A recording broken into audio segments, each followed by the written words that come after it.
অন্তর্বর্তীকালীন সরকারের আমলে যেন আমরা একটা বিচার যেন দৃশ্যমান দেখতে পারি। এটি আমাদের চাওয়া ছিল, আমরা মারা গেলেও আমাদের শহীদ পরিবার এবং আহত পরিবার যেন একটা মনে শান্তি পায়। অনেক ত্যাগ তিতিক্ষার স্বীকার করেছে একটা সুন্দর গঠনমূলক বাংলাদেশ গড়ার জন্য।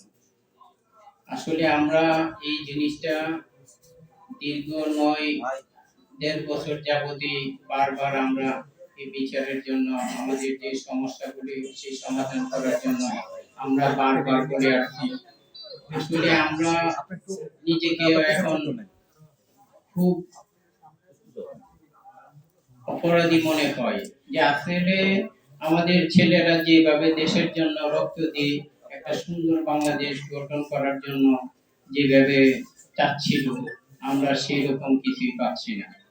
আমরা আপনাদের মাধ্যমে এই জিনিসটি বলি যে আমরা আজকে দেখেন এই যে বিচারের জন্য আমরা বারবার বলছি এবং বারবার সরকারকে ধাক্কা দিচ্ছি যে অন্তর্পক্ষে এই সরকার থাকা অবস্থায় যেন একটা বিচারের একটা প্ল্যাটফর্ম যে হয়, আমরা যেন আমাদের ছেলেরা, আমি শহীদ গোলাম নাহিদের বাবা রিশাদ যে ছবিটা, আমি তার বাবা, আমরা সমস্ত শহীদ পরিবারের প্রতিনিধি হিসেবে কাজ করি এবং বারবার একটাই কথা বলে আসছি যে এই সরকারের অন্তর্বর্তীকালীন সরকারের আমলে যেন আমরা একটা বিচার যেন দৃশ্যমান দেখতে পারি।